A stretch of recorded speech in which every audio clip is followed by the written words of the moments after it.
Hey guys, we're here today to give you some helpful hints, and this all pertains to the Weave-Off towel project that we have going on with our particular yarn, 6'2" Bluegrass Mills. Okay, so what we're going to do today is go through what it means for your set, which is going to talk about how many threads per inch. And we know that various people have various different reeds, different sets, and we're going to try to walk you through some mainly on rigid heddle, but what we say can be applied to your floor loom. However, most floor loom people have various dents that would work with this because we are recommending in the 6'2" a 15 dent. All right, now we know rigid heddles, not every one of them come with a 15 dent, so this is the way we're going to get around it. And you can also, if you don't have a 15 dent in your regular floor loom on the metal reeds, you can do this too. Okay, so we're going to go to the loom and we're going to talk about different things, and I'm going to talk about some shortcuts. So you might have to watch the video a couple of times because you'll miss a couple things, but maybe it'll help. Even one thing would help. Okay, to the loom. All right, so I'm going to talk a minute about what it means ends per inch, EPI. Sett, S-E-T-T. If you've called in, you've heard us say that. All right, I have my finger right here where the 1 is, okay? I'm going to go between the 1 and the 2. If you look at this, this is an 8 dent. What that means is there's a hole, a slit, a hole, a slit, a hole, a slit, a hole, and a slit, okay? That's 8 areas, 8 dents. A dent includes a hole in this case. So you would do 1, 2, 3, 4, 5, 6, 7, and then this slit would be 8, okay? If we're using 6'2", this is normally 15. This won't, it doesn't come out even with 15. So what that means we're gonna have to do is put 2 threads in the hole, 2 threads in the slit, 2 threads in the hole, 2 threads in the slit, all the way across. That equals 16, not 15. That's okay. That's okay. So don't worry about that not adding up totally.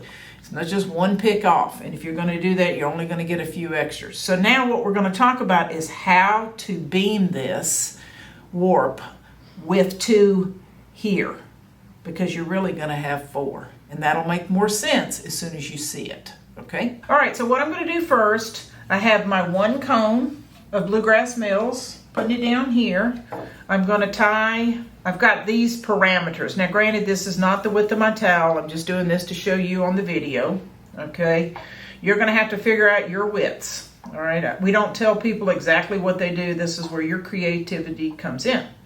So I've tied this on my back dowel, making sure it's secured and it's not going to slip off. All right. I have my threader. I'm going to go through the slit right here. In rigid heddle, you don't do the hole, you only do the slit. All right, so I'm going to go through here. I'm going to pull through. And if you notice, there's 2. All right, I'm going to stretch, put it on my peg over here. Come back. I'm going to go back either over or under. It makes no difference underneath the dowel. And I'm ready for my next slit. Except we need 16, not 1, 2, 3, 4, 5, 6, 7, 8. I'm going to need 4 in here, 4 in here, 4 in here, 4 in here. 4 times 4 is 16. So to do that, I'm going to actually go through the same slit. Grab this. Go to the slit, go to the peg, put it on. Technically, I have 4 ends here, okay? In the weaving world, you would call the 2 on the top, or the 2 we put on there, that's a working end, because these are basically 1. We're just making them thicker. This is the next one, all right? So then in the next slit, 2, put it on the peg. Don't forget what you're doing. Don't go in here. Go back into the next slit, the same slit. You need 4 threads per. I'm going to do a whole inch and then we're going to count them. Go through that one.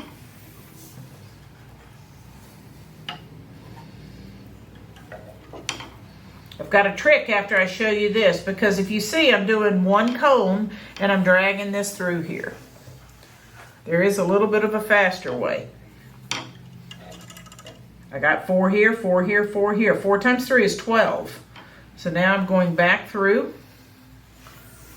There's 2 there. And then I'm going to do go through the same one.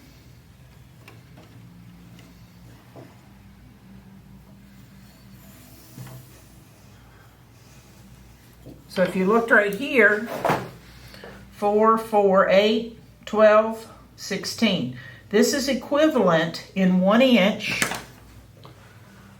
If you looked right here, in the 1 inch section here, you've got the same amount of threads in an inch as you would if you had a 15 dent reed, except we got one more because we're on the even number, 8. 8 times 2 is 16. So that's going to be these. Now, this would take forever to take one thread because you're basically doing double duty in each one of these slits, okay? A way you can get around it is if you have a ball winder, which most people who have those. So what I did, because I didn't want to buy 2 of these because it's a huge cone, I bought one and then I went to my ball winder and I wound just a little bit off, okay? So I didn't want to wind a whole lot with it. It's not the best ball in the world, but it's enough to do the actual, what I need to do on the warping part, okay? So when I do this, I'm going to take this one, put it down here next to the cone. I'm going to take this end, tie it right back on that dowel just like I did before, making sure that it's secure.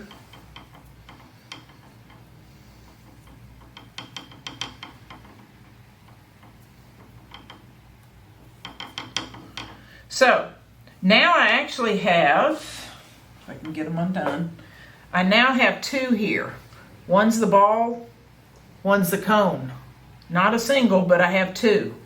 So when I grab both of these, I go through the slit, which is my next one here, and I pull both through.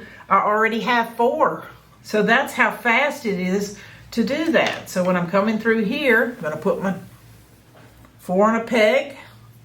I'm done with that one, making sure it's straight.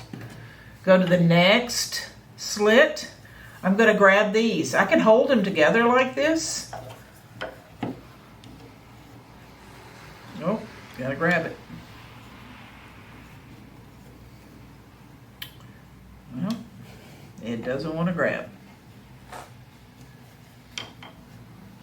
Now, if you were designing something that, for example, you didn't want 2 green ones, you wanted a green, white, green, white, green, white, make one of these a white, make one of them a green. Anything can be done. The equivalent is that you need 4 threads in a slit. If you don't have that and you miss it, you're going to have somewhat of a streak, okay? I guess that could be part of your design, but the density and the absorption of the towel will be a little bit off, okay? So as some people said, you need a thirsty towel, okay? So this would continue all the way across. Or if I want to stop and I want to change colors, I would take both of these, I would cut, and then I would add another color here and start again. If I wanted to do a stripe of green, a stripe of white, a stripe, okay? So this is the easiest way to equivalent of a 15 dent is to put 2 through an 8 dent Heddle. So that comes up to 16. So I hope this does help.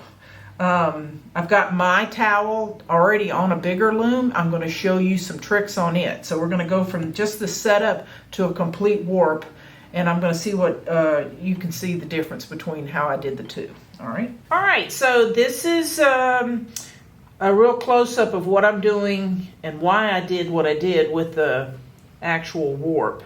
If you notice, this warp, this is at the end, it's already beamed.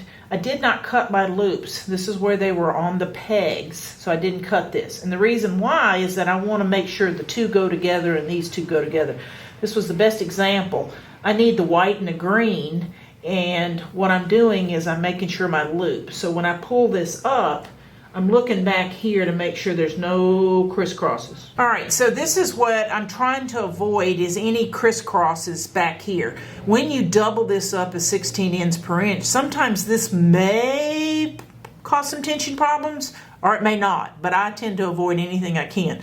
So pulling these up, you can see where this green one is basically inside the white one. So if I take the green one and bring it up, what I'm trying to do is separate them.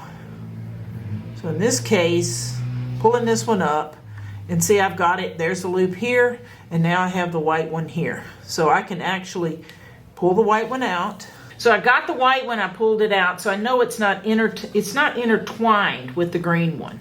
So this one's gonna go through the hole, and I don't even have to cut the end because it's considered a working end. These two are gonna do the same thing through the whole towel.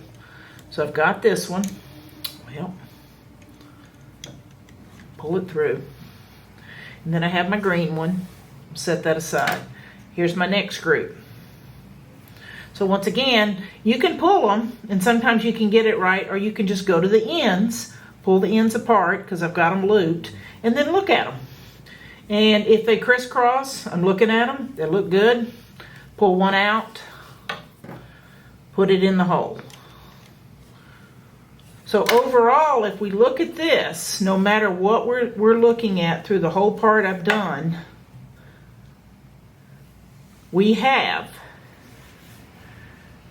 2 threads through the slit, 2 threads through the hole. And the way I can do that is when I pull it down, you can see 2, 2, 2, all are in the holes, and then the other ones are in the slits. If I added that up, that's 16 threads per inch. Okay, that's very close to the 15, which is what we recommend for this particular yarn. Will make a nice thirsty towel. So I do hope this does help. Just the new thing about trying 2 in it can sometimes confuse people, but you got to make sure you put 4 in the slit to be able to separate it. So I hope this helps. Look forward for your towels that you're going to send us. All right, so I hope some of the hints that I gave you today and some of the techniques may help. Even if you don't do the towels, you might want to try it. Just try a little piece, even if you just do the 2-foot warp. But this is great yarn. It's unmercerized. It really does make a nice absorbent towel. They've got great colors, and so please visit the blog that we're going to put out on the Woolery Weave-Off. Plus, just visit the page. We'll probably have some tips. And I really can't wait to see your towels. I'd be really excited to see what you've come up with. And I have seen some in the past, and I'm always amazed at your color combinations. But we have 4 categories, so please look at them, read about them. If you have questions, call us. Okay? Appreciate it. Thanks.